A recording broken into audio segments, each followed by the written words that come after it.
With you, the number on Jason Tatum is 30.5 points. You going more or less? Yeah, I'm going to take more on that.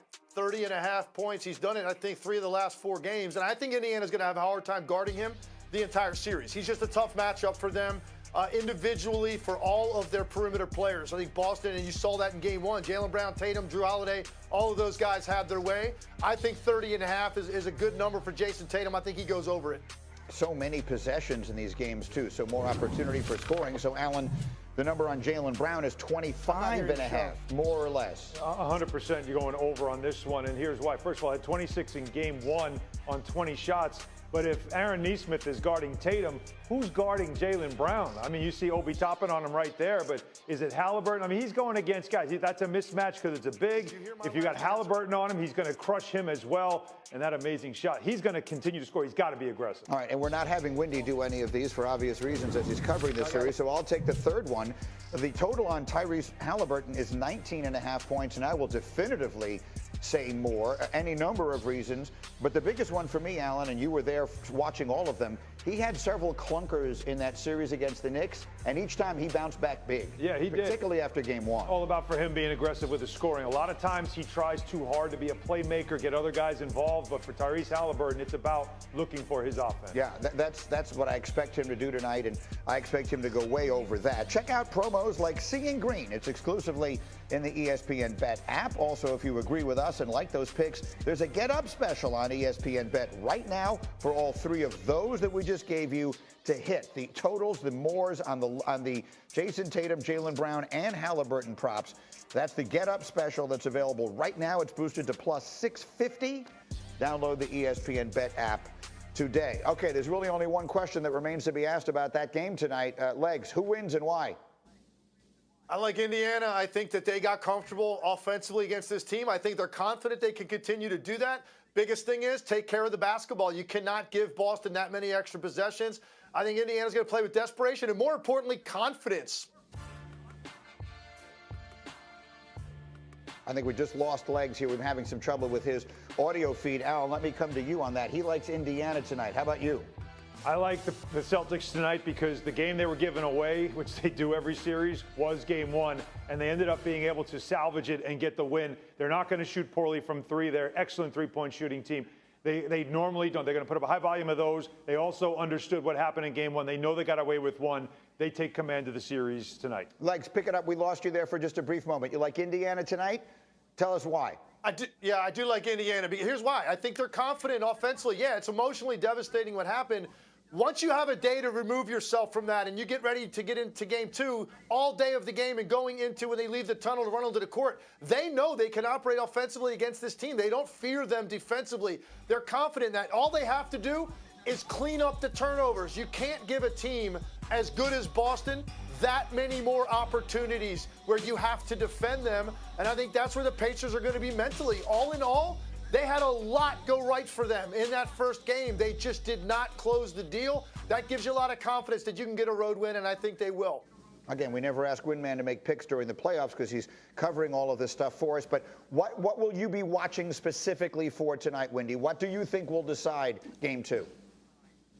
Well, it's whether the Celtics can get to their game where they control the game more with defense and then they are just in a track meet with the Pacers, and also the three-point shot. The Celtics have the ability to blow anybody out on a night when the three-pointer is falling.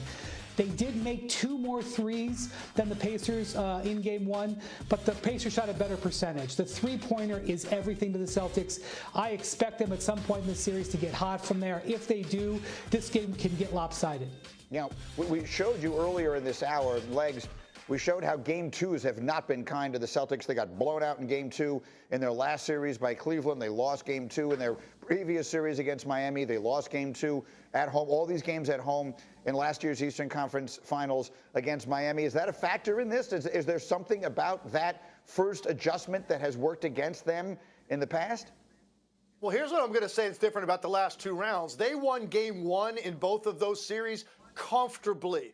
So was there some sort of a let up in their own mind that they were playing an inferior opponent and they got had? Look, it took a historic shooting night out of the Heat And then the Cavs played great offensively as well. And I think Boston was a little flat in that game. This is a different scenario, right? They held on by the skin of their teeth. They stole a game they shouldn't have won. Maybe that puts them in a little bit more of a mindset of desperation in understanding how good this team is, how much more of a state of readiness you have to guard them for the entire shot clock. So I think that's one thing that is different about the previous 2 rounds. Yeah, it's an interesting dynamic. We talked about it yesterday, Al, on the psychology of it all. The Pacers, I could see them coming out one of 2 ways. I could see them coming out deflated and devastated and feeling like, oh, my God, we let that get away. Or I could see them coming out saying, we absolutely can play with these guys, and tonight we're going to beat them. Yeah, I don't expect deflated and devastated out of the gate, but I can see, as Wendy pointed out, if the Celtics get on the roll that they normally get on in their building, where they're hitting those threes that they get so many of, that could be overwhelming for a Pacer team that might also, at that point, then realize where they are, the Eastern Conference Finals, where nobody expected them to be. But Wendy, put a final word on this for us. Yeah, the Pacers have been underestimated by a lot of people. I would advise everyone to not underestimate them. Legler leads our group in not underestimating teams. The fact that he picked. Oop, we went down again. Well, we're having a tough time. And the reason for it may very well be, Cindy, if you can take just the full shot of us here. I mean, it's Armageddon outside. I don't know what. Can we get a shot of just what's going on behind me here? Like, I'm distracted by it. I don't know what is going on. Why are there lights visible at this time of day? It tells you how dark it suddenly got behind us, and maybe there's some impact right now on the Wi-Fi. It's 10 o'clock in the morning here right now. It may. It looks like a very different time. Wendy and Legs, you're the best. Thank you. And again, tonight, Game 2, East Final, Pacers, Celtics. Game of the night last night. Kyrie scored 24 points in the first half. Luka Doncic scored 15 in the fourth quarter.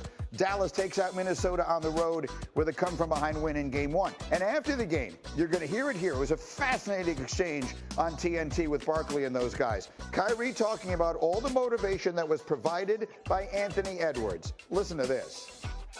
Fascinating exchange in so many ways. But Wendy, again, with the new audience joining us at the bottom of the hour, I think the thing that just jumps out is the mindset that Kyrie is clearly in. You could just see it in that moment, and you've been seeing it, there covering the series up close and whatnot. He just seems like a different person than it's felt like he's been for the last decade or whatever it is. And he's reminding everyone, oh, by the way, he's still an unbelievable player. What are you seeing there, Winman?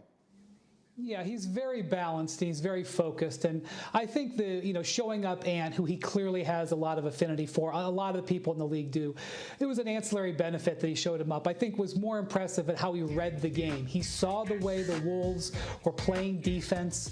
They were really sticky on the perimeter. So he's like, look, I got to attack the basket. They're leaving the paint open. This great defensive team is giving me something I can take.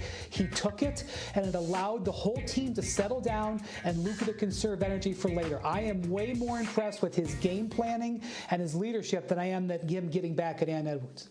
And the other thing I'd like to say this morning, I'd like to express my appreciation to Stan Van Gundy, whom I do consider a friend, because last night during the broadcast, I think he thought to himself, Greeny and Stephen A need something to talk about tomorrow morning, so why don't I just go on the air and say Luka and Kyrie are arguably the best offensive backcourt in the history of the NBA. And I immediately went, okay, there's 2 segments of my show. Legler, what do you think? Arguably the best offensive backcourt in the history of the NBA. Go. Keyword is arguably. That's what it's all about. None of these are definitive answers, right? They're opinions, and you just got to have logical facts to back it up. He's right. Look, Luka Doncic is one of the best offensive players this league has seen, period. He controls the game as a facilitator. He controls the game as a scorer. He's incredible under pressure, late game situations. No defender really matches up with him. And then you've got Kyrie, one of those electrifying scorers of his generation, and a guy also that's a big-time finisher. So when you pair these 2 guys together, absolutely you can make that argument that this is as good as it gets as a backcourt tandem in terms of their offensive capabilities that this league has ever seen. I have no problem with that statement. What do you think, Alan? Well, I love that. I love that we can turn it into a debate going into history with Isaiah Thomas and Joe Dumars, with Steph and Clay and all that stuff. It is a lot of fun. Getting the ring is obviously important because those other 2 I mentioned got a couple of them. But what I also like in this conversation is Kyrie's fit with Luka Doncic. And when you look at the numbers, and Hembo sent me these a minute ago, This series this playoff so far, the duo is averaging 49.5 points per game, 14.3 assists. When Kyrie was with LeBron and they won the ring in 2016, 51.5 points per game, 12.3 assists. Very comparable numbers. So that's what Kyrie Irving is.